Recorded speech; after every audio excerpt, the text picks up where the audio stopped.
সুতরাং এর ফার্স্ট আমি বিকৃত হচ্ছি বলেই আমি যাদের সাথে মিশছি ক্রমান্বয়ে পচা আলুর সঙ্গে পচা আলু রাখলে যেমন হয়, ওই জন্য আলুও পচানো শুরু হয়ে গেছে। সর্বং খাল্লিদাং, আবার একই জায়গায় তিনি স্থাস্নু, তিনি একই জায়গায় থাকেন, কোথাও নড়েন না। এটা আমরা শুনেছি, খুঁজবো কোথায়? আর রজনীকান্তের ভাষায় বলতে গেলে আছো অনল অনিলে চির নবনীলে। এত সময় আমার নেই, এত খোঁজার সুবিধে নেই, এত সুযোগ নেই, আর সাধ্য সীমা ক্ষমতাও আমার নেই। দেখবো কি করে, বুঝবো কি করে?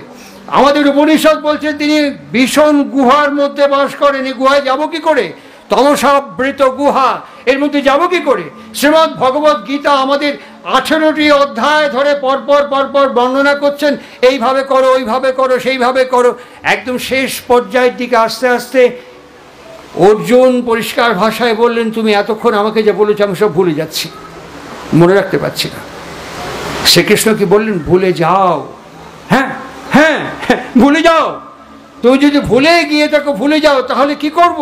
একটাই শব্দ উচ্চারণ করেছিলেন, আমাকে মনে রাখো, মামেকাং শরণাং ব্রজ। ঠিক এই কথাটি আমরা উচ্চারণ করছি, তাঁকেই যেন জানিতে পারি। উপনিষদের মন্ত্র, পবিত্র আহ্বানী মন্ত্রের মধ্যে সংগঠিত করলেন শ্রী ঠাকুর সম্ভবত 1940 সাল নাগাদ, 39-40 সাল নাগাদ সম্ভবত প্রফুল্ল কুমার দাসদা লিখেছিলেন। আর যখন প্রফুল্ল দাসের সাথে দেওঘরে আমার দেখা, আমি বললাম আপনি তো আহ্বানী মন্ত্র লিখেছেন, যখন ডিকটেশন দিচ্ছেন তখন তার ফিজিক্যাল ফেনোমেনা কেমন ছিল? প্রফুল্ল কুমার দাসদা আমাকে পরিষ্কার বলছেন, যখন উনি বলছেন প্রত্যেকটি অ্যাজ লাইক অ্যাজ অ্যাটলাস তার সমস্ত এম্বডিমেন্টের মধ্যে ফুটে উঠছে। ঠাকুর দিয়েই বলেন, প্রফুল্ল আমি যখন করছিলাম তখন কি তুই এখানে কিছু দেখতে পাচ্ছিলি? বলে হ্যাঁ, আপনি যা বলছেন তো এখানে দেখতে পাচ্ছি। তখন বললেন, এখন থেকে তুই আমার এই রূপটা ধ্যান করবি। বললেন ঠাকুর হারিয়ে যাচ্ছে, এই কিছুক্ষণের মধ্যে ইভাকুয়েট করে যাচ্ছে। ঠাকুর এরম করে বলেছিলেন প্রফুল্ল দাসকে। এতটুক মনে আছে তো? যদি এতটুক মনে থাকে, ওইটা সাপটায় জাপটায় আস্তে পেস্টে ধরে ওইটাই ধ্যান করবি। প্রফুল্ল কুমার দাস দেওঘরে আমাকে বলেছিলেন যে আমি এখনও ওইটাকেই ধ্যান করার চেষ্টা করি, ওই রূপ, অভাবনীয় রূপ। এই বিগ্রহের সে পাদপদ্মে আমরা বসেছি। আমার করণীয় কি? আমি উপসংহার পর্বে ফিরছি। এতক্ষণ যে কথাগুলো বললাম তাকেই যেন জানিতে পারি। এই যে স্থাস্নু এবং চলিষ্ণু, কেমন প্রফেসর পঞ্চানন সরকার তখন হিমায়তপুরে একা একা গিয়েছিলেন। গিয়ে ওনার একটা ধারণা ছিল, এত দিগ্গজ পণ্ডিত মনে করতেন নিজেকে, ওনার একটা ধারণা ছিল যে সমস্ত বুদ্ধি এবং বিদ্যা এখানে থাকে, এইখানে মাথার মধ্যে। সুতরাং এটাকে নরম জায়গায় রাখতে হবে, নরম বালিশে রাখতে হবে, তা না পরে বুদ্ধি চোট খাবে, বিদ্যা চোট খাবে। ওই জন্য উনি তো সেই নরম বালিশ হিমায়তপুরে পাচ্ছেন না। জননী মনমোহিনী দেবী সব দেখাশোনা করেন। মা তখন খাতাপত্র হিসেব করছেন, উনিকে দাঁড়িয়ে গলা খাকারি দিলেন। বলেন কি কিছু কবি পঞ্চানন? বলছে হ্যাঁ, আমার একটা নরম বালিশ দরকার। মা মনমোহিনী দেবী খাতার হিসেব করতে করতে বলতেন, তুই বাড়ি চলে যা, বাড়িতে মাথার নরম বালিশও পাবি, পাশে কোল বালিশের মতো বউও পাবি, এখানে আর দরকার নেই, তো এখান থেকে চলে যা। খুব অভিমান হয়েছিল, একবারে অহংকারী দাম্ভিক ব্যক্তিত্ব, খুব আহত হয়েছিলেন উনি। তখন ভাবলেন যে এর একটা বিহিত করতে হবে। উনি তার গুরু ভাইদের সমস্ত আর যারা আশ্রমিক ছিলেন ওদেরকে বললেন, আমি আগামী পূর্ণিমায় পদ্মায় ঝাঁপিয়ে আত্মহত্যা করব। এই কথাটা ভয় পেয়ে গেল আশ্রমের সবাই। উনি সবাই গিয়ে মাকে বললেন, মা পঞ্চানন্দ বলছেন আগামী পূর্ণিমাতে আত্মহত্যা করবেন পদ্মায় ঝাঁপ দিয়ে। মা তখন বললেন, পূর্ণিমার এখনো ঢের দেরি, ঠিকই যখন করেছি এখনই ঝাঁপাতে কর, যখন ঠিকই করে ফেলেছে তখন এখনই ঝাঁপাতে কর, পূর্ণিমার এখনো ঢের দেরি আছে, এখনই ঝাঁপাতে কর। তখন তিনি বললেন, এই ভয় দেখিয়েও কোনো লাভ হলো না। উনি সৎসঙ্গ আর্ট গ্যালারিতে ঠাকুর বসে আছেন, সেইখানে যখন উনি আসছেন হিয়ারিং রেঞ্জের মধ্যে ঠাকুর তখন বলছেন, একদম নরম বালিশ, বুঝেছিস, একদম নরম বালিশ, মাথা দিলেই যেন টুক করে ডুবে যায়। পঞ্চানন সরকার এই না হলে অন্তর্যামী পরমপিতা। হ্যাঁ, এই ঠিক বুঝতে পেরেছে, মা তো পরমপিতা না, ঠিক বুঝতে পেরেছে, একদম নরম বালিশ, ঠিক বলেছে। এই করতে করতে পঞ্চানন্দ এগিয়ে আসছে। ঠাকুর তখন বললেন, এখনই যাবো আর আসবো, আসন বালিশটা নিয়ে উয়েক দিয়ে দিবি। এইবার পঞ্চানন্দ দেখলেন যাকে দিচ্ছে তার নাম দুলাল ম্যাথর। এই দুলাল ম্যাথর ওখানে খাটা পায়খানা সাফ করে, ঠাকুর বলছে উয়েক দিয়ে দিবি। কোথায় দুলাল ম্যাথর, কোথায় প্রফেসর পঞ্চানন সরকার? আবার একবার ডিগবাজি খেলো। ডিগবাজি কে ভাবছে এটা কি ঠিক জায়গায় এসছি আমি? এই বারবার দ্বন্দ্ব, একে বলে প্রতিদ্বন্দ্বী ইচ্ছা, পণ্যপুথির মধ্যে বলেছেন। এই প্রতিদ্বন্দ্বী ইচ্ছা দ্বন্দ্ব বারবার এপাশ ওপাশে নিয়ে গিয়ে পেন্ডুলামের মতো ঘোরায়। আর ঠিক সেই সময় ঠাকুর পঞ্চানন থেকে দেখেই উঠলেন, উঠে কাঁধে হাত দিয়ে বললেন, চল একটু হাঁটে বেড়ায় আসি। কিছু দূর এগিয়ে গিয়ে বলছেন, দেখেন পঞ্চানন্দা, এই যে শালা যাক করলাম না, আমি যদি আপনি কই পঞ্চানন্দা এক্ষুনি পাবনার থেকে যায় আমার জন্য 2 বোতল মদের বোতল আনতে পারবেন? আপনার ভেতরে কত প্রশ্ন, কত জিজ্ঞাসা। মদের বোতল? আমার গুরুদেব মদ খায়?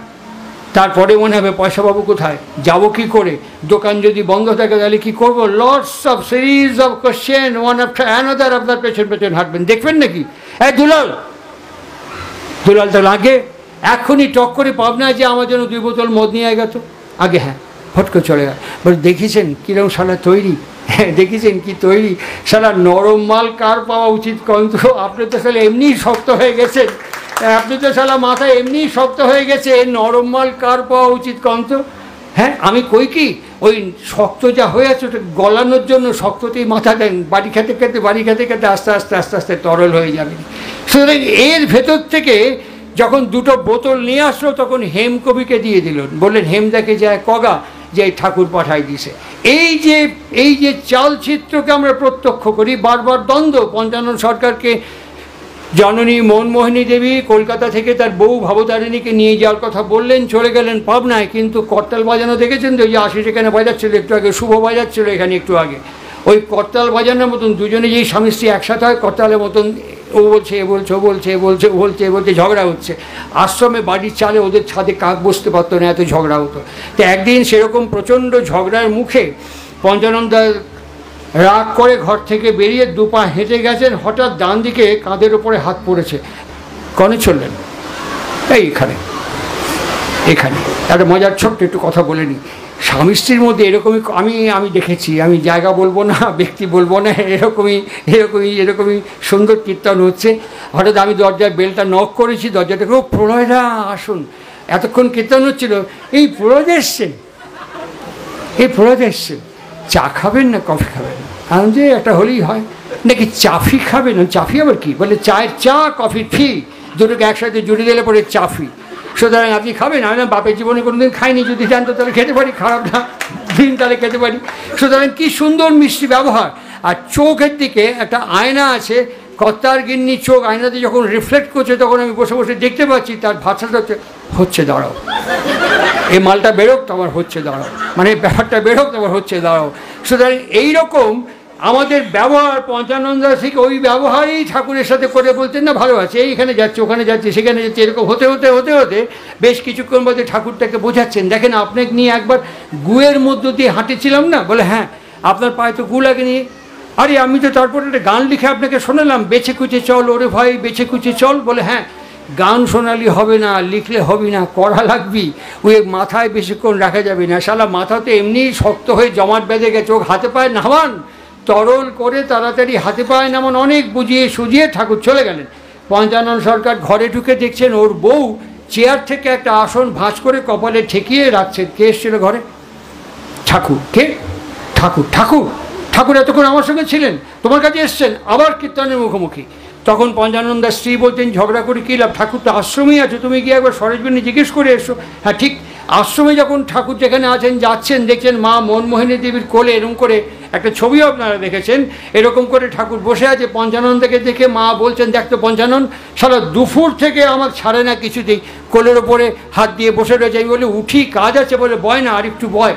এইবার পঞ্চানন সরকার ধাক্কা খেয়ে বলছে, দাদা আমার কাঁধে হাত রেখে কথা বললো কে? আমার বইয়ের কাছে চেয়ারে বসে কথা বললো কে?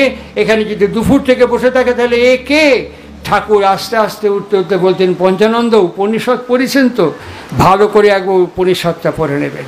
স্বামী বিবেকানন্দ বলেছিলেন, আমার কাছে যোগ শাস্ত্র সংহিতার মূর্ত বিগ্রহ শ্রী শ্রী রামকৃষ্ণ। ঠিক একইভাবে শ্রী শ্রী ঠাকুর অনুকূল চন্দ্র বর্তমান পুরুষোত্তম, সমস্ত কিছুর মূর্ত জীবন্ত ভরন্ত শাস্ত্রীয় বিগ্রহ শ্রী শ্রী ঠাকুর অনুকূল চন্দ্র। আজকের এই প্রেক্ষিতে দাঁড়িয়ে থেকে আমার উপসংহার পর্বে আমি ফিরছি। এই উপসংহার পর্বে ফিরতে গিয়ে আমরা যারা এখানে অংশগ্রহণ করেছি, আমরা যারা এখানে একত্রিত হয়েছি, আমরা এখান থেকে কি বার্তা, কি বিষয়কে নিয়ে যাব, এতক্ষণ যে সভা, এতক্ষণ যে আলোচনা মালা আমরা শুনলাম, অ্যাট ফার্স্ট একটি সংকল্প নিয়ে যাব, যে সংকল্পটি দীক্ষার সঙ্গে সঙ্গে গ্রহণ করেছি। অদ্য হইতে তোমাকে প্রতিষ্ঠা করাই আমার জীবনের যোগ্য হোক, একবারও বলিনি সৎসঙ্গের জীবনের যোগ্য হোক, দেখবেন লাইনগুলো, একবারও বলিনি আশ্রমের জীবনের যোগ্য হোক, একবারও বলিনি প্রতিষ্ঠানের জীবনের যোগ্য হোক, একবারও বলিনি আমার সংসারের জীবনের যোগ্য হোক বা আমাদের যোগ্য হোক, একবারও বলিনি। আমি বলেছি আমার জীবনের যোগ্য হোক। জিতেন চ্যাটার্জি সম্ভবত এই এই এই যে কন্যগর টন্যগর শ্রীরামপুর এইসব দিকে থাকতেন, রিসা কন্যগর ঠিক মনে করতে পারছি না, তিনি ঠাকুরের কাছে দাঁড়িয়ে আছেন, হাতে একটা রাধু অ্যান্ড কোম্পানির কালো চপ্পল। হিমায়তপুর থেকে রাধু ঠাকুরকে জুতো দেন, হিমায়তপুর থেকে রাধু অ্যান্ড কোম্পানি ঠাকুরকে কালো চপ্পল যেটা দেখেন ওটা রাধু অ্যান্ড কোম্পানি দেয়। আপনারা কল স্ট্রিটে রাধুর দোকানে আন্ডারগ্রাউন্ডে একটা আর্কাইভ আছে, ওখানে মহানন্দজি বালানন্দজি প্রত্যেককে রাধু জুতো দিয়েছেন। সেই জুতোর সমস্ত স্যাম্পল ব্যবহার করে ঠাকুরের পায়ের মাপ ওই রাধু অ্যান্ড কোম্পানিতে আর্কাইভের মধ্যে আছে। ওই রাধু অ্যান্ড কোম্পানি ঠাকুরকে জুতো দিতেন, সেই রাধুর জুতো নিয়ে গিয়ে অনেকক্ষণ দাঁড়িয়ে আছেন এরম করে। তখন ঠাকুর বলছেন আমার কিছু কবি নাকি? বলে আমি একটা মন্দির করেছি, সেখানে এই চপ্পলটা প্রতিষ্ঠা করব, আপনি যদি একটু পায়ে স্পর্শ করে দিতেন। ঠাকুরের গায়ে একটা মাছি বসেছে অনেকক্ষণ থেকে, ঠাকুর খপ করে হাত দিয়ে মাছিটা ধরলেন, ধরে বলতেন তুই যা চপ্পল আনিছিস আমি তো ঠ্যাং গলায় বার করে নেব না, ওয়ের থেকে ঢের বেশিক্ষণ মাছি শালা আমার সাথে লেগেছিল, আমি কই কি এক নিয়ে গিয়ে প্রতিষ্ঠা করগা। দেবীপ্রসাদ মুখোপাধ্যায়কে বলতেন দেখতো দেবী প্রতিষ্ঠা কথাটার মানে কি? প্রতিপূর্বক স্থা ধাতু, থাকতে গেলে তার প্রতি যা যা করণীয়। এমনই একটি ব্যক্তিত্ব যার ভাষা, যার শব্দকে এক্সপ্রেস করতে গিয়ে 4টে ডিকশনারি তৈরি করা হয়েছে, ধাতু দীপনী, ধাতু কৌমুদী, বাগার্থ দীপিকা, শব্দরত্নকোষ। যার ভাষাকে ইলাস্ট্রেট করতে গিয়ে 4খানা অভিধানকে রচনা করতে হয়েছে। আমি এখনো পর্যন্ত জানি না যে ভারতবর্ষে কেন প্রাচ্য দেশে কোনো ব্যক্তির শব্দকে ইলাস্ট্রেট করবার জন্য কোনো অভিধান রচনা করা হয়েছে না, একমাত্র শ্রী শ্রী ঠাকুর অনুকূলচন্দ্র ছাড়া।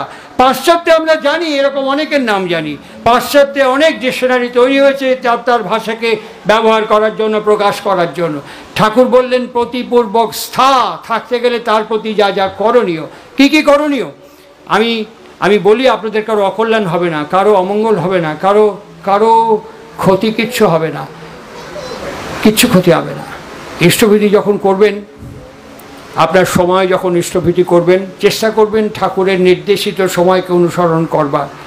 যদি কোনো কারণে না হয়, যদি কোনো কারণে সেই সময়কে আমি স্পর্শ করতে না পারি, আপনি যে সময় ইষ্টভীতি করবেন বিগ্রহের কাছে বসবেন। আমি এখন বলছি, বাড়িতে ফিরে গিয়ে আগামীকাল থেকে আমাকে কল ব্যাক করবেন আশিসের মাধ্যমে, এই বিগ্রহের দিকে তাকিয়ে স্পষ্ট ভাষায় বলবেন আমি তোমার নির্দেশ মতো সময়কে ধরতে পারিনি, আমার এই সময় আমি ইষ্টভীতি করছি, আমি তোমাকে দেখিনি ঠাকুর।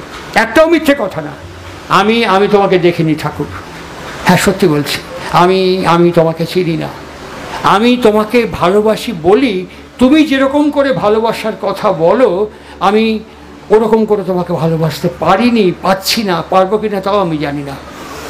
এই যে আমি ইষ্টভীতি করছি, এটা টাকা নয় ঠাকুর, এটা পয়সা নয়। আমি তোমাকে না দেখে, তোমার কাছে না বসে, তোমাকে না চিনে, শুধু শুনে শুনে আমি দীক্ষা নিয়েছি। যদি একটুখানি ভালো না বাসতাম দীক্ষা নিতাম ঠাকুর, যদি এইটুকু ভরসা নির্ভর না করতাম, আমি সকালবেলা জলগ্রহণ না করেই হাতে করে ইষ্টভীতি করতাম ঠাকুর। আমি যেরকম ভালোবাসা বুঝি সেরকম করে ভালোবাসি, আমি তোমাকে আমার এই ভালোবাসার অর্ঘ্য নিবেদন করছি, তুমি নাও ঠাকুর, তুমি নাও ঠাকুর, আমি তোমাকে ভালোবাসি ঠাকুর, হ্যাঁ সত্যি ভালোবাসি। আমার ভেতরে সেই শক্তিটা প্রেরণ করো ঠাকুর, সেই শক্তিটা আমার মধ্যে প্রেরণ করো ঠাকুর, যাতে তুমি যা বলো তা আমি সঠিক সম্যক বিহিতভাবে পালন করতে পারি, আমাকে সে শক্তিটা দাও। তুমি আমাকে নাম করতে বলেছো, আমি করতে পারি না ঠাকুর, চেষ্টা করি কিন্তু ভুলে যাই। এই যখনই ভুলে যাই, আসন থেকে উঠে গিয়ে যখন বেডরুম থেকে টয়লেটে যাবেন, টয়লেট থেকে কিচেনে যাবেন, কিচেন থেকে ডাইনিংয়ে বা অন্য কোনো ঘরে যাবেন, ঠোঁটটাকে 10 বার বীজ মন্ত্র ঠোঁটটাকে নাড়িয়ে যাবেন, 10 বার নাড়িয়ে যাবেন, আবার মনে মনে 10 বার করবেন, আবার 10 বার ঠোঁটে ঠোঁটে নাড়িয়ে নাড়িয়ে করবেন, আবার 10 বার মনে মনে করবেন। রেসিপ্রোকাল এফোর্ট দিতে থাকবেন, বারবার এফোর্ট দিতে থাকবেন, সিনসিয়ারলি উইথ ফুল ডিভোশনাল মুভমেন্টে। দেখবেন 7 দিন পার হবে না, অটোমেটিক্যালি নাম জপ হচ্ছে। এই ছবিটাকে আমরা বলবো না যে উত্তম কুমারের ছবি বা অমিতাভ বচ্চনের ছবি, আমরা বলবো শ্রেষ্ঠ ঠাকুর অনুকূল চন্দ্রের ছবি। তার সমস্ত ভাবের মধ্যে ইমপ্রেসড হয়ে আছে। এমন কখনো কখনো সময় আসে যখন নাম করতে করতে মাথা গরম হয়ে যায়, নাম করতে ইচ্ছে করে না, নাম করতে ভালো লাগে না, তার বাণী গ্রন্থ পড়তে ইচ্ছে করে না, বাণী পড়তে ভালো লাগে না, মগজ নিতে পারে না, এমন কখনো কখনো সময় আসে। সেই সময় কি করবেন? কোনো মুহূর্ত কোনো সময় তার থেকে বিচ্ছিন্ন হয়ে যাবেন না, তার দিকে তাকিয়ে থাকবেন।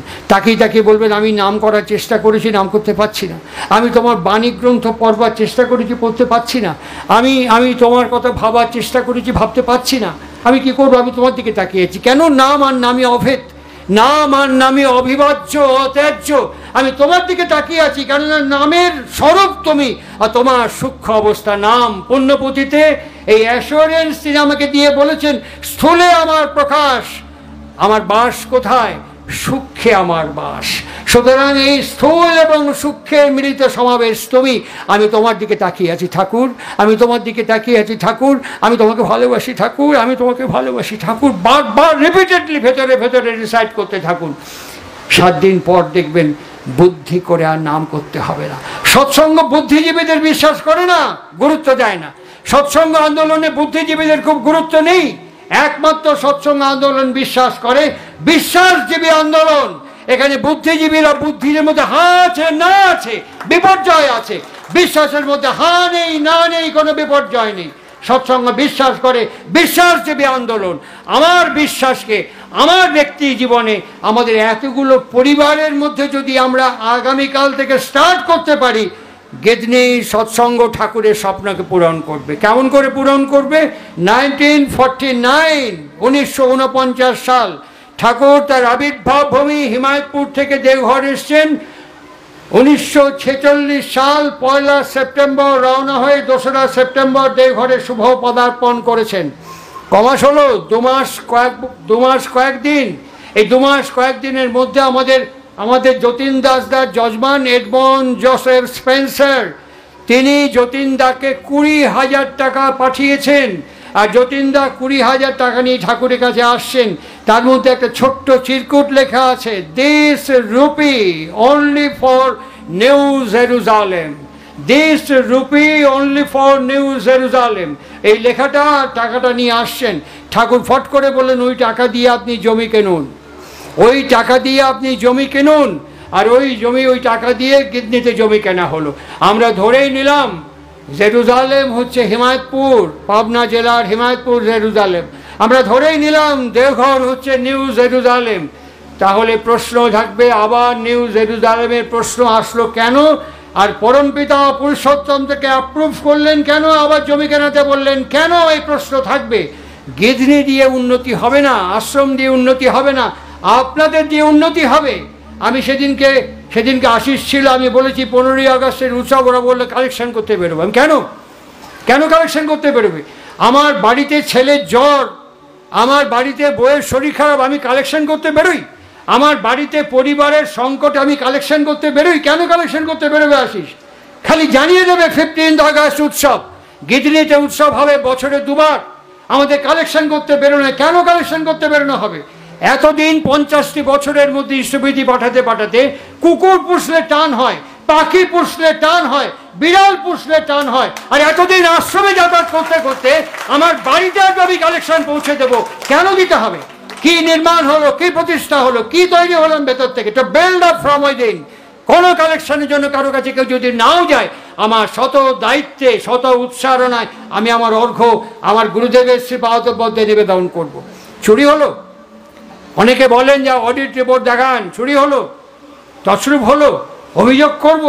একটা বাস্তব নিদর্শন, ডক্টর বদ্রীনাথ শীল, এই যেমন বাঁ দিকে বসে আছে গৌতম মজুমদার, ওই মন্দিরে যখন আমি বসে আছি, বদ্রীনাথের মেয়ে, তুমি তো ছিলে, মন্দিরে এসে আমাকে প্রণাম করে বলছেন, কাকু কবে যাবেন আমাদের বাড়িতে? ডক্টর বদ্রীনাথ শীল তখন একজন ডেলিট সৎসঙ্গে, তিনি ঠাকুরের কাছে বসে আছেন। আর বসে থেকে ঠাকুরকে বলছেন, ঠাকুর আমরা যে ইষ্টভীতি অর্ঘ্য এখানে পাঠাই, এর একটা ব্যালেন্স শিট পার মান্থ যদি আমাদের কাছে আসে তাহলে ভালো হয়। ঠাকুর চুপ করেছিলেন।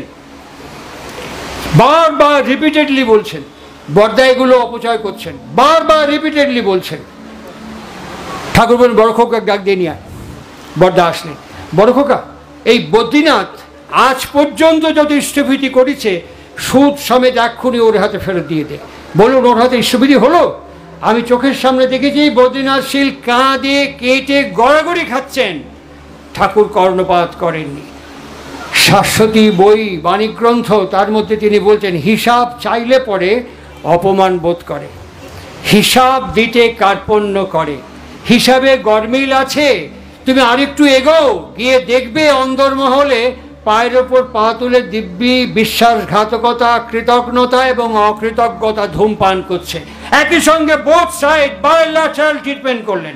হিসাব চাইতেও যেমন আমাকে বারণ করলেন, হিসাব চাওয়ার আগে সমর্পণ করা এবং প্রদর্শন করাতেও আমাকে তিনি বাধ্য করলেন। সুতরাং এই বায়োল্যাটারাল ট্রিটমেন্ট একে বলে নির্মাণযোগ্য। আমি যদি আমার পরিবারে এরকম নির্মাণ হই, এই কয়েকজন মানুষ যদি আমরা নির্মাণ হয়ে উঠি, গিজনি এরকম করতে করতে নিউজ আলমকে আলোকিত করে তোলো। দিস ইজ দিব্য জীবন, দিস ইজ আলোকিত জীবন। তিনি অলমাইটি, তিনি শরীরে থেকেও যেমন আছেন, তিনি শরীরে থেকেও না থেকেও তেমনই আছেন। একে প্রমাণ এবং প্রকাশ করার দায়িত্ব শিষ্যকুলের মধ্যে। তাই গিজনি সৎসঙ্গকে বলা হয় অবিকৃতভাবে ঠাকুরকে প্রকাশ করা, বক্তৃতা দিয়ে নয়। বক্তৃতা দিয়ে ঠাকুরকে প্রকাশ করা যায় না, অনুভূতি দিয়ে প্রকাশ করতে হয়, অনুভব দিয়ে প্রকাশ করতে হয়, আচরণ দিয়ে প্রকাশ করতে হয়। এবার ঋত্বিক সম্মেলনে আমি গিয়ে সৎসঙ্গে আমি আমার কথার মধ্যে বলেছি কি, আমার চলা আমার চরিত্র, আমার চলা সকাল থেকে রাত্রি পর্যন্ত আমার চলা আমার চরিত্র, আমার চরিত্রই আমার জীবন, আর আমার জীবন আমার পরমপিতার যাজন। শ্রী শ্রী ঠাকুর প্রসঙ্গক্রমে একদিন কৃষ্ণপ্রসন্নকে বলছিলেন, জানেন কৃষ্ণদা, জানেন কৃষ্ণদা, এই পৃথিবীতে দুটো পোল আছে, একটা হচ্ছে সাউথ পোল, একটা হচ্ছে north pole. Lines of force ওইভাবে তো যায় শ্রীমন্ত। এই সাউথ পোল এবং নর্থ পোল, দুটো পোল আছে। এর মাঝখানে একটা পোল আছে যাকে বলা হয় নিউট্রাল পোল। কৃষ্ণপ্রসন্ন পদার্থ বিজ্ঞানের বরিষ্ঠ বিদগ্ধ অন্বেষক, বিজ্ঞানের গবেষক, তিনি মাথা নেড়ে বললেন হ্যাঁ। ঠাকুর অল অফ এ সাডেন বললেন, বুঝলেন কৃষ্ণদা, যদি কোনো ক্রমে কোনোভাবে কোনো রকমে যদি ওই মাঝখানে নিউট্রাল পোলটাকে সরিয়ে দিতে পারেন, আর এই দুটো যদি একসাথে মিশে যায়, বলে এই হাতটা এই উড়ুর ওপরে সজোরে বাড়ি মেরে বলে, শালা তাহলে আর দেখা লাগবি না, শালা ও আর ভাঙার ক্ষমতা কারো নাই। দুটো পোল এক হয়ে গেলে ও ভাঙার ক্ষমতার কারো নাই। কৃষ্ণপ্রসন্ন কিছুক্ষণ চুপ করে থাকলেন। আগেই বললাম না যে উনি প্রশ্ন করছেন না, উনি অগ্নিবাণ প্রয়োগ করছেন। উনি বিজ্ঞানের গবেষক। বিজ্ঞান কখনো প্রবাদ বাক্যকে বিশ্বাস করে না, বিজ্ঞান কখনো প্রচলিত ভাবকে স্বীকার করে না, বিজ্ঞান হাইপোথেসিসকে বিশ্বাস করে না। বিজ্ঞান প্রমাণ চায়, আদালত প্রমাণ চায়, আদালত সাক্ষী চায়, বাস্তবতা চায়। কৃষ্ণপ্রসন্ন বিজ্ঞানের অন্বেষক বলে তিনি প্রমাণ চাইছেন। উনি বলছেন যে আপনার এই কথাটা এটা আপনার ইন্ডিভিজুয়াল রিয়েলাইজেশন, এটা আপনার ব্যক্তিগত অনুভব, কিন্তু বিজ্ঞানীকে স্বীকার করে না, বিজ্ঞানীকে মানে না। ঠাকুর একটু ঝুঁকলেন, একটু সামনের দিকে ঝুঁকে বলছেন, আপনার গড়ের বিজ্ঞান কি কয়? কৃষ্ণপ্রসন্ন বলছেন, বিজ্ঞান বলে সাইক্লোট্রন দিয়ে চার্জ করলে পরে দুটো আবার স্প্লিট করে যাবে। যেই থামলেন ঠাকুর, এই হাতটা আবার ডান দিকের উড়ুর উপরে সজোরে চাপড় মেরে বলছেন, সাইক্লোট্রনের বাপের ক্ষমতা নাই কৃষ্ণদা, আলাদা করা যায় না। কেমন জানেন? একটা পুরুষ একটা নারী। কেমন জানেন? একটা স্বামী একটা স্ত্রী। কেমন জানেন? একটা বর একটা বউ। যদি ইদং হৃদয়ং তবা তদস্তু হৃদয়ং মম। যখন সত্যি সত্যি বরণ করে একটা নারী, যখন একটা পুরুষকে সত্যি সত্যি বরণ করে, গ্রহণ করে, আর সেই পুরুষ যখন তাকে উদ্বাহ করে, তাকে সম্পূরণ করে, তাকে সংবর্ধন করে, তাকে সহযোগিতা করে, এদের আলাদা করা সম্ভব নয়। এই দুটো জীবন থেকে একটা জীবন জন্মগ্রহণ করে, সেটা সন্তান। আজকে সেটা বিপন্ন হয়ে গেছে, খুব বিপন্ন। আজকে আমাদের ভাণ্ডারে সব আছে, সমস্ত আছে। আমরা বৃহস্পতিকে নিয়ে নাসা গবেষণা করছে। বৃহস্পতিতে প্রচুর লাভা, রিসেন্টলি ট্রেস পাওয়া গেছে, প্রচুর লাভা। আজকে নাসা থেকে বৃহস্পতি পর্যন্ত পৌঁছে গেছি, কিন্তু আমার সামনে, একদম আমার সামনে একদম আমার সামনে আমার স্ত্রী, একদম আমার সামনে আমি আমার নিজের বাবা, নিজের মা, নিজের ঘর, নিজের পরিবার, নিজের সংস্কার, নিজের সংস্কৃতি থেকে যে পরিবারে কুললক্ষ্মী, কুলবধূ, গৃহবধূ হয়ে আসলাম, আমার সামনে, একদম সামনে আমি একে ভালো করে টের পাচ্ছি না, বুঝতে পারছি না, একে জানতে পারছি না। আমি পরশু দিনকে গেছিলাম অনিল সাধুকার এক আত্মীয়ের বাড়ি, তার ছেলের শালার বিয়ে উপলক্ষে, সেখানে কথাটা বলেছিলাম। এরকমই আজকেও রিপিট করছি, অনেক মায়েরা আছেন, আজকেও রিপিট করছি আমি কথাটা। একজন এরকমই উৎসবের সৎসঙ্গে এসছে, তার ছেলের বিয়ে হয়েছে, ওকে বললাম যে আপনার ছেলে তো বিয়ে হয়ে গেল, বলছে হ্যাঁ। বৌমা কেমন হয়েছে? কোনো উত্তর দিল না, খালি মুখটা এরকম করলো, ব্যায়াম করলো। আবার 7-8 দিন 10 দিন বাদে বৌমার সঙ্গে দেখা হলো, বললাম তোমার তো নতুন বিয়ে হয়েছে, এই বাড়িতে এসছো, শাশুড়ি কেমন? একটা কথা আছে হিন্দিতে, সমঝদার কে লিয়ে ইশারাই কাফি হ্যায়। এই যে দুটো চিত্র বললাম, গল্প নয়, আমার প্রত্যক্ষ এই চোখ দিয়ে দেখা, এই যে কান দিয়ে শোনা, এই যে জীবন দুটো কাছাকাছি থাকবে, মিলিত হবে, এখান থেকে সন্তান জন্মাবে। কপালটা চাপড়াবে কে? ভগবান? মেয়ের বাবা মা? ছেলের বাপ মা? না যার পেটে জন্মগ্রহণ করবে, যে 10 মাস 10 দিন ধারণ করে ভূমিষ্ঠ করে, প্রসব করে, ভূমিষ্ঠ করে বড় করে তুলবে, কপাল চাপড়াবে তো সে। আমরা কপাল চাপড়ানোটাকে স্বীকার করেছি। আমাদের অনেক বিদ্যে আছে, কিন্তু আমরা কি বলবো সাধারণ জ্ঞান আছে? আমরা একটা সিনেমা দেখেছিলাম, তার মধ্যে একটা গান ছিল, বেশ করেছি, প্রেম করেছি, করবই তো, পাছা পেরে শাড়ি হয়ে দুলবই তো। দুলুন, দোলনায় দুলুন, নাগরদোলায় দুলুন, পাছায় দুলুন, কোনো আপত্তি নেই, যেখানে খুশি দুলুন। প্রেম কাকে বলে আমরা জানি না। আমি দেখেছি 12 বছর প্রেম করেছি, 12 বছর প্রেম করার পর উইদিন 6 মান্থ কোর্টে ডিভোর্স শুট করেছে। হাকিম খুব বিস্মিত হয়ে বলছে, আপনারা 12 বছর প্রেম করেছেন, 6 মাসের মধ্যে ডিভোর্স শুট করেছেন? বলছে, আরে মশাই, 12 বছর তো পার্কে, থিয়েটার হলে, সিনেমা হলে, রাস্তায় ঘুরে ঘুরে গল্প করেছি, কথা বলেছি, প্রেম করেছি, পাশাপাশি বালিশ নিয়ে এক খাটে তো কখনো শুইনি। এই 6 মাস শুচ্ছি, তাতে ডিভোর্সের কারণ কি? বলে নাক ডাকা। হ্যাঁ, নাক ডাকা। আমি ENT থেকে, পালমোনোলজি থেকে, সমস্ত চেস্ট থেকে সব কিছু দেখিয়েছি, কিন্তু এই নাক ডাকা বন্ধ হয়নি। এটা জেনেটিক্যাল ডিজিজ। আমি পাগল হয়ে যাব। আমি ওকে ওই ঘরে শুতে দিয়েছি, ছাদে শুতে দিয়েছি, ছাদ ভেদ করে শব্দ নিচে নেমে আসে, সেই নাক ডাকার কি আওয়াজ! থাকা যাবে না, আমি মরে যাব। শুধু নাক ডাকার জন্য ডিভোর্স হয়ে গেল। বাস্তব কথা বলছি, মিথ্যে কথা বলছি না। আমি প্রত্যক্ষ করেছি। সে লয়ার, আমার খুব পরিচিত, আমার বন্ধুস্থানীয়। সে আমাকে বলছে, জানো প্রণব, একটা কেস করলাম, নাক ডাকার জন্য ডিভোর্স হয়ে গেল, 6 মাসের মধ্যে 12 বছরের প্রেম। 12 বছর পর নাক ডাকাটা আবিষ্কৃত হলো। আর শ্রেষ্ঠী ঠাকুর অনুকূলচন্দ্র কেন প্রাসঙ্গিক, তিনি বললেন, বিয়েকে খেলনা মনে করো না, বিয়েটাকে খেলনা মনে করো না, বিয়েটা খেলনা নয়, কেননা এর সঙ্গে জনন এবং জাতি জড়িত হয়ে আছে। শুধু তোমার কপাল পুড়ছে না, শুধু তুমি কপাল চাপড়াচ্ছ না, আমরাও কপাল চাপড়াচ্ছি। এই ভান্ডারদহ থেকে বাগুইয়াটি যাব, এই যাওয়া বা আসার পথে, বা আপনারা যেখান থেকে এসছেন আবার সেখানে ফিরবেন, এই যাওয়া আসার পথে মাঝরাতে অন্ধকারে ফাঁস করে একটা রিভলভার বার করে যদি এরকম করে কেউ ধরে সব গয়না গাটি টাকা পয়সা নিয়ে আপনাকে হাঁটিয়ে ছেড়ে দেয়। আজকে তো মুর্শিদাবাদে দেখলাম, কালকে দেখলাম, পরশু দেখলাম, এরকম বহু জায়গায় আমাদের বাড়ির মেয়েরা ইনসাল্টেড হচ্ছে, রেপড হচ্ছে, শ্লীলতাহানি হচ্ছে। কে করছে? আকাশ থেকে কোনো মানুষ নেমে এসে করে আবার আকাশে ফিরে যাচ্ছে? ঠিক আমারই মতন 2 পায়ের ওপরে দাঁড়িয়ে থাকা, আমারই মতন মাটির ওপরে দাঁড়িয়ে থাকা, নীল আকাশের নিচে একটা মানুষ, তার বাবা, আমারই মতন, আমারই স্ত্রীর মতন একটি 2 পায়ের ওপরে দাঁড়িয়ে থাকা একটি নারী, তার মা। আজকে সেই নারীর কাছে জন্মগ্রহণ করে, তার জঠরে জন্মগ্রহণ করে সে আমার বাড়ির মেয়ের শ্লীলতাহানি করছে। প্রশাসন কি করবে? মন্ত্রিসভা কি করবে? পুলিশ কি করবে? এর কারণটাকে নির্মূল করতে পারবে? ওকে ধরবেন, অ্যারেস্ট করবেন, 14 বছর 15 বছর জেল দেবেন, ফিরে আসবে, এই তো করবেন। আর কি? আমার সম্মান ফিরিয়ে দিতে পারবেন? আমার মর্যাদা, আমার ঐতিহ্য ফিরিয়ে দিতে পারবেন? এটা তো ডে আফটার ডে কে করছে? তাই ঠাকুর বলেছিলেন, বিবাহকে খেলনা ভাবিও না, এটা তোমার জনন এবং জাতির সঙ্গে জড়িত হয়ে আছে। আজকে বুঝতে পারছি এই সাধারণ জ্ঞানটি আমাদের নেই। তাই ঠাকুর বারবার বলেছিলেন একে অসংস্কৃত জীবন থেকে বিহিত সম্যক সঠিকভাবে সংস্কৃত করে তুলতে হবে। আর এই সংস্কৃত করে তুলতে গেলে আমাদের অনেক কিছু নিয়ন্ত্রণ করা প্রয়োজন। দেখবেন আমি একটা কথা বলছি, আমি খুব নির্দ্বিধায় নিঃসংকোচে খুব সহজভাবে সাবলীলভাবে আপনাদের কাছে আমি করজোড়ে স্বীকার করছি যে আমি কিন্তু খুব ভালো কথা বলতে পারি না। হ্যাঁ, পারি না। আমরা যে কথা বলি, ঠাকুরের চলার সাথে বইয়ের মধ্যে একটা বাণী আছে, বাণীটার নাম হচ্ছে কথোপকথনে। কথা একটা মানুষকে এক্সল্ট করে তোলে, একটা কথা একটা মানুষকে প্রাণবন্ত করে তোলে, একটা কথা একটা মানুষকে দূরে সরিয়ে দেয়, একটা কথা একটা মানুষকে সম্পর্ক নষ্ট করে দেয়।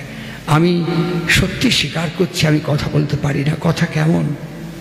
তার দিব্য, তার আলোকিত, তার জ্যোতির্ময় জীবনের বর্ণনা ঠিক একেবারে সেলুলয়েডে চলচ্চিত্রের মতন যেন চলে যাচ্ছে। পাবনা হিমায়তপুর শেষে ঠাকুর বাঁধের পাড়ে বসে আছে, বাঁধের পাড়ে। আমি যখন পাবনায় যাই, পাবনায় গেছি, পাবনা ওই বাঁধ আর নেই। পদ্মা এখন 22 মাইল সরে গেছে, দূরে পদ্মা সরে গেছে। ওই বাঁধের যে জায়গাটা চর ছিল, সেই চরের উপরে এখন শ্রী শ্রী ঠাকুর অনুকূলচন্দ্র সৎসঙ্গ হেমায়তপুর পাবনার 400 বিঘে জমির উপরে বিরাট আশ্রম, ঝাঁ চকচকে আশ্রম, কর্পোরেট আশ্রম। সেই বাঁধ এখন পায়ে চলার রাস্তা। সে বাঁধের উপরে ঠাকুর বসে আছেন। আর তার একটু দূরে এখন পাবনা মেন্টাল হসপিটাল, পাবনা মানসিক হাসপাতাল হয়েছে, পাবনা মেডিকেল কলেজ হয়েছে। ওখানে একটা ভাঙাচোরা বাড়ি পড়ে আছে, ওর নাম হচ্ছে বিশ্ববিজ্ঞান কেন্দ্র। ঠাকুর অনুকূলচন্দ্র সেই সময় ওই বিশ্ববিজ্ঞান কেন্দ্র তৈরি করছে। মিস্ত্রিরা কাজ করছে, মিস্ত্রি কাজ করে আমাদের ফিলান্থ্রপি অফিসে গেছে। ফিলান্থ্রপি অফিসে ওখানে গিয়ে ফিলান্থ্রপি অফিসে গিয়ে তখন ক্যাশিয়ার ছিলেন ভবানীচরণ সাহা। ওর কাছে গিয়ে বলছেন না, কাজ হয়ে গেছে, এবার টাকাটা দিন। ভবানী সাহা বলছেন আজকে টাকা নেই, টাকার ফ্লো নেই, আজকে টাকা নেই, পরে হবে। এই একটা কথা, দুটো কথা, তিনটে কথা হতে হতে ভবানী সাহা ক্যাশিয়ার ভার্সেস মিস্ত্রির মধ্যে তুমুল ঝগড়া, ভয়ঙ্কর ঝগড়া। এই ঝগড়া হতে হতে ভবানী সাহা ফট করে বললো, আপনি আমার কাজ করছেন না ঠাকুরের কাজ করছেন? ওই তো ঠাকুর বসে আছে পদ্মার বাঁধের পারে, যান ঠাকুরকে কি বলবো। হ্যাঁ ঠিক।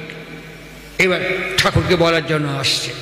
আচ্ছা, আপনারা যারা মায়েরা রান্না করেন, ফুটন্ত তেলের মধ্যে যদি জল পড়ে যায় কীরকম হয়, আর আগুনের মধ্যে ঘি পড়লে কেমন হয়, এ তো সবাই জানেন। ঠাকুর এখানে বসে আছেন, আর এই ভবানী সাহার সাথে কথা বলে মিস্ত্রি আসছে। মিস্ত্রি যখন আসছে, আসার সময় সঙ্গে সঙ্গে ঠাকুর ওইখানে হিয়ারিং রেঞ্জের মধ্যে ঠাকুর সঙ্গে সঙ্গে বলেন, বুঝিস কাম কিন্তু বন্ধ করা যাবে না। আমি হ্যাজাকে ইন্তজাম করেছি, ফজরের আগেই শালা কাম সারে ফেরানো চাই। যেই এই কথাটি ফেলেছেন ফোড়নের মতন, ওখান থেকে মিস্ত্রি চিৎকার বলছেন, শালা ঠাকুর ভাই তোমার ট্যাহে নেই টাকা, তোমার এই দালান বানানোর শখ। ঠাকুর হাতটা এরকম করে চাপড় মেরে বলছেন, একেবারে জব্বর কথা বলিছ, একেবারে ঠিক বলিছ, একেবারে ঠিক বলিছ। মিস্ত্রি একবার ওপরে সপ্তমে সুর বেঁধে আছেন, আর ঠাকুর একদম সাহাতে গলা নামিয়ে রেখেছেন, আসো কাছে আসো। ও টাকা টাকা টাকা টাকা বলে যাচ্ছে। ঠাকুর ফট করে বললেন, শালা টাকা টাকা টাকা টাকা করতেছিস কে? তোকে যদি একগুচ্ছ টাকা মুখের মধ্যে ঢুকায় দিয়ে কই টাকা চাবায় চাবায় খাওয়া, শালা খাবে পারবো? থেমে গেছে। ওই টাকা কি চাবিয়ে খাওয়া যায়? বেশ, এক পাউলি জল দিয়ে বললাম গিলে খা। টাকা কি গিলে খাওয়া যায়? তা শালা চাবানোও যায় না, গেলাও যায় না, টাকা টাকা করতেছিস কে? আরে বাজার করবো না? সেই কথাই তো কবি। তোর লাগবে কি? তোর প্রয়োজন কি? তোর এক্ষুনি কি হলে পরে কি হয় সেসব কথা তো কবি। এইসব কথা না কে টাকা টাকা করতেছিস। সবাই জোগাড় করে দেওয়ার পর সেই মিস্ত্রি ঠাকুরের মুখের দিকে তাকিয়ে বলছেন, দেখো তো ঠাকুর ভাই, তুমি যদি এই ভবানী যদি তোমার মতো ভাই কথা কতো, তাহলে শালা আর আমার মাথা গরম হতো না। ঠাকুর বলছে, আমরা তো কথাই কবের পারি না, আমরা তো কথাই কবের শিখিনি এখনো। ওর কথাও তাই, কথা কইবি গুড়ের মতন, লেপ্টে রবে গায়ে। ওর বাণী এরকম, চটা দেখলেই মিষ্টি বলো, চটা দেখলেই মিষ্টি বলো, হৃদ্য দীপন স্বরে। এই ব্যবহার চটা লোকের উপকারী করে। আমরা সব করি না, করতে পারি না, করতে শিখিনি। কেন পারি না, কেন শিখিনি? বিদ্যা বুদ্ধি জ্ঞান গরিমা আমাদের কম নেই, কিন্তু বুঝতে অসুবিধা হয় না যে আমাদের সাধারণ জ্ঞানের চৌখাট পর্যন্ত আমরা এখনো যেতে পারিনি। আমি দেখেছি ঠাকুর বসে আছেন, ঠাকুরের সামনে দুজন আশ্রম কর্মী ঝগড়া করছে, দুজনে প্রচণ্ড ঝগড়া করছে, প্রায় হাফ অ্যান আওয়ার হয়ে গেছে। দুজনে সমাধান করতে না পেরে একজন চল ঠাকুরের কাছে যায়। ঠাকুর দেখছেন, কানে শুনছেন, দুজনে ঠাকুরের কাছে যেই আসলেন শ্রী ঠাকুর বললেন, মানুষ চাকরি করে জানিস তো? বলে হ্যাঁ। কি পায় চাকরি করে? মাইনে পায়।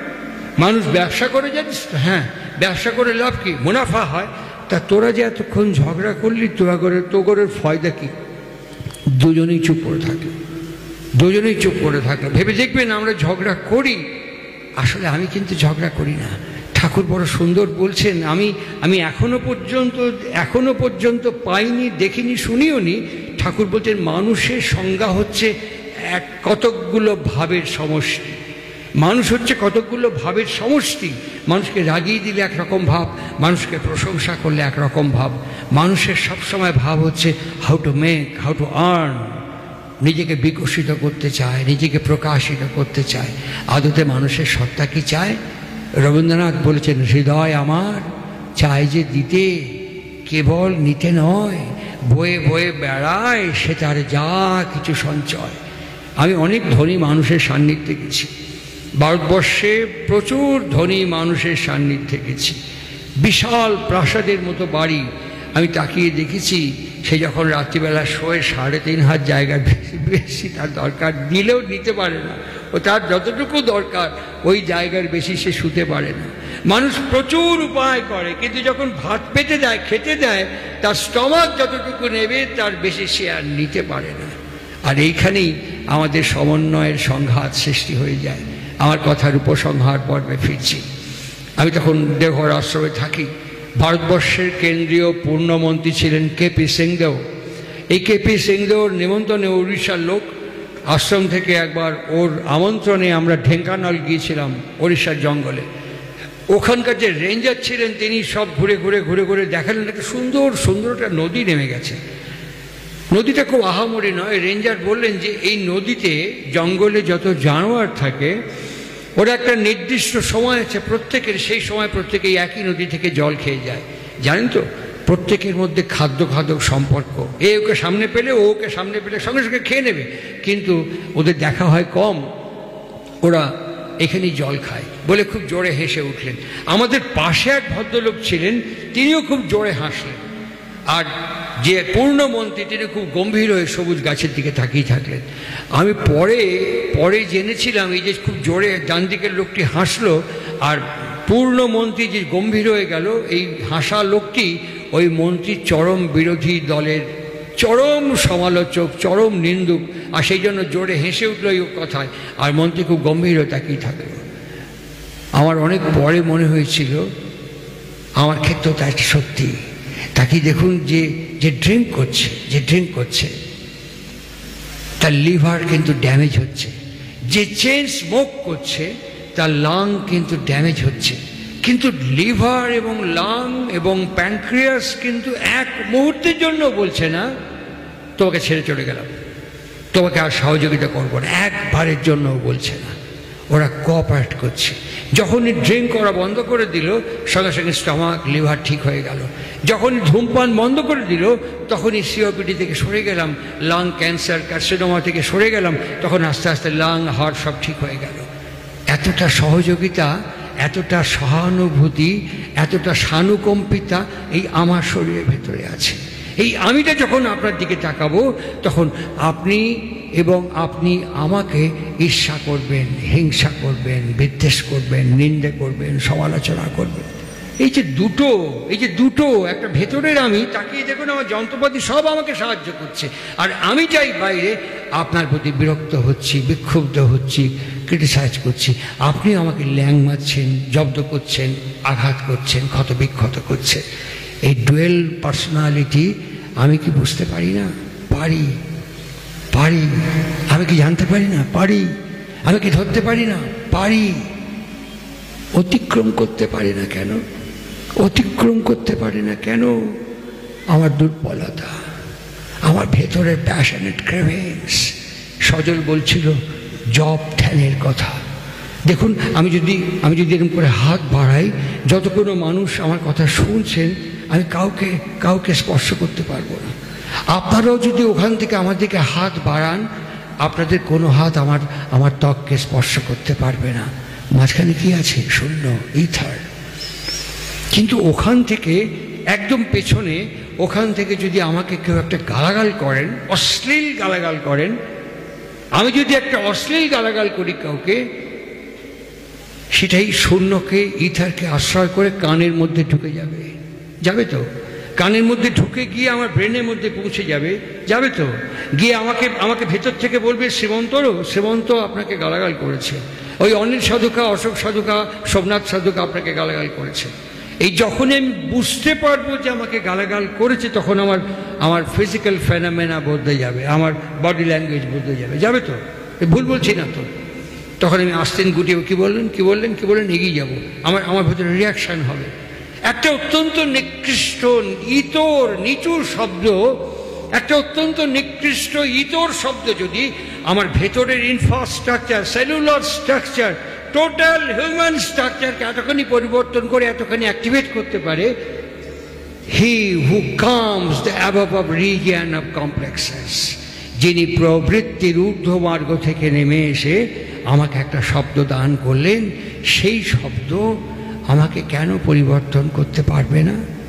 একটা গালাগালের শব্দ, একটা ইতর শব্দ যদি আমার পরিবর্তন করতে পারে, তাহলে বীজ মন্ত্র কেন আমার পরিবর্তন করতে পারবে না?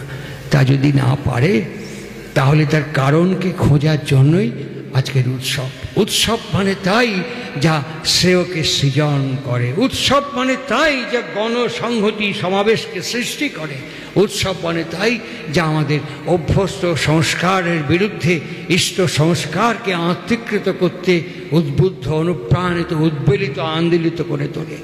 তাই আমরা এই ভাণ্ডারটায় এসেছি। এখানে ভাণ্ডার আছে, ইষ্ট ভাণ্ডার। এই মন্দির খুব গুরুত্বপূর্ণ বিষয় নয়, এই মন্দির খুব গুরুত্বপূর্ণ বিষয় নয়। আজকে এখানে যে কয়েকজন গুরু ভাই দীক্ষিত আছেন, আমি অনুরোধ করে যাচ্ছি, এখানে যে কয়েকজন গুরু ভাই দীক্ষিত আছেন, তারা নিজেরা 5টা করে পরিবারের দায়িত্ব নেবেন। ওভার টেলিফোন প্রত্যেক দিন জিজ্ঞেস করবেন, কেমন আছেন। এরকম 100টা পরিবার যদি থাকি, 100টা পরিবার 5 জন করে দায়িত্ব নিয়ে প্রত্যেক রাত্রে যদি খবর নিই, যিনি এই অঞ্চলটিকে পরিচালনা করছেন, দিনের শেষে তাকে জানিয়ে দিলাম সব খবর ওকে, প্রত্যেকে ভালো আছে। হঠাৎ কখনো কোনো সময় মিডনাইটে যদি কেউ অসুস্থ হয়ে পড়ে, পরপর সমস্ত লোক, ওই 100টা পরিবার খবর পেয়ে গেলাম। পায়ে হেঁটে, সাইকেলে, মোটর বাইকে, তার বাড়িতে যদি 100 জন লোক যদি কি আমরা হাজির হই, তখন লোকাল পার্টি, লোকাল ইনহ্যাবিটেন্ট, অদীক্ষিত পরিবার, পরিবেশ, প্রতিবেশী, তারা তাকিয়ে দেখবে এই লোকটার পেছনে এত লোক। তখন যদি বলা যায় আপনি 8 ঘন্টা নাম করবেন না, শ্রী ঠাকুর আপনার সাথে এতগুলো মানুষের ভেতর দিয়ে রাসলীলা করে আপনার পাশে, আপনার চৌকাঠে দাঁড়িয়েছে, আপনি শ্রী ঠাকুরের জন্য 8 ঘন্টা নাম জপ করবেন না? হুইপ করে, শাসন করে, সংগঠন দিয়ে, অর্গানাইজেশন দিয়ে, ইনস্টিটিউশন দিয়ে কিছু হয়েছে আমার জানা নেই। There is no shortcut method at way. আমার জানা নেই যে কোনো শর্টকাট মেথড আছে। আমার জানা আছে এইটুকু, ঠাকুর এরকম করেছিলেন। আর ঠাকুর এরকম করেছিলেন যে মায়েরা কথা শুনছেন, আমার আগামীকাল সকালবেলা ঘুম থেকে উঠে আপনার ছেলে পুলে, বৌমা, নাতিপুতিকে নিয়ে আপনার যে স্বামী, হেড অফ দ্য ফ্যামিলি, তাকে দাঁড় করিয়ে বলবেন, একে একটা প্রণাম কর। প্রণাম? হ্যাঁ। আগে তো কোনোদিন বলনি, জানিনি, শুনিনি, শেখাইনি, হাত ধরে কেউ আমাদের পথে নামায়নি, তাই বলিনি, এখন প্রণাম করো। এই ভদ্রলোক যদি আমাকে স্বীকার না করতো স্ত্রী বলে, এই ভদ্রলোক যদি আমাকে গ্রহণ না করতো কুলবধূ বলে, এই ভদ্রলোক যদি ওর জীবন থেকে তোমাকে আমার জঠরে না পাঠাতো, তোমাকে কোথায় পেতাম? প্রণাম করো, একটা বেটার লেট দ্য নেভার। সঙ্গে সঙ্গে আমি হেড অফ দি ফ্যামিলি হিসেবে বলবো, আরে এই ভদ্রমহিলা তোমার মা, একে একটা প্রণাম করো। এ তোমার প্রথম বাড়ি, সৃষ্টির, বিশ্বের প্রথম বাড়ি। এই ভদ্রমহিলা, এই মা যদি তার জঠরে তোমাকে স্থান না দিত, আশ্রয় না দিত, তুমি জন্মতে কেমন করে? 2 পায়ের উপর সোজা হয়ে দাঁড়িয়ে থাকতে কেমন করে? একে একটা প্রণাম করো। এইভাবে আমাদের পরিবারে আগামীকাল সকাল থেকে এই কাজটা আমরা করতে পারি, এই কাজটা আমরা করতে পারি। জয়সলমীর গেলে পরে রেপ্লিকা নিয়ে আসি, পাথরের টুকরো নিয়ে আসি। আগ্রা গেলে পরে তাজমহলের রেপ্লিকা নিয়ে আসি। ভান্ডারদহ থেকে, এই বিরাট ভান্ডার থেকে আগামীকাল বাড়িতে কি নিয়ে যাব? এটা নিয়ে যাব। আমি বলছি কোনো ক্ষতি হবে না, কোনো অপকার হবে না। সন্ধে যখন হয়ে যাবে, আমরা 5:30টায় প্রেয়ার করব, যখন সন্ধে হয়ে যাবে বাড়ির মায়েরা ওই সিরিয়াল যা হচ্ছে হোক, কিছুক্ষণ ধুলোকণা গাঁটছড়া বন্ধ রাখুন, কিছুক্ষণ গাঁটছড়া ধুলোকণা বন্ধ রেখে কিছুক্ষণ সোজা হয়ে এরকম সাদা একটা চাদর দিয়ে বাচ্চা কাচ্চা সবাইকে নিয়ে কাঠের খাটের ওপরে একটা বসুন, বীজ মন্ত্র মোবাইলে অ্যালার্ম দিয়ে 10 মিনিট করে জপ করুন। আজকে আমি বলে যাচ্ছি 18ই ডিসেম্বর, 3 মাস করার পর আমাকে টেলিফোনে জিজ্ঞেস করবেন মানুষের দুর্ব্যবহার, মানুষের খারাপ ভাষা, মানুষের খারাপ আচরণ, মানুষকে অসহ্য মনে হওয়া, বিরক্ত হওয়া, আজকে যতটা ফিল করছেন আগামী 3 মাস এটা করার পর দেখবেন অনেকখানি ক্যাভিটি বেড়ে গেছে, অনেকখানি গ্রহণ করতে পারছেন। ঠাকুর মিথ্যে কথা বলেননি। ধ্যানে মানুষকে করে স্থির এবং গ্রহণক্ষম, আর নামে মানুষকে করে তীক্ষ্ণ। তাই অবজারভেশন অ্যান্ড ফার্দারেন্স, এই দুটোই আমরা অর্জন করতে চেষ্টা করতে পারি।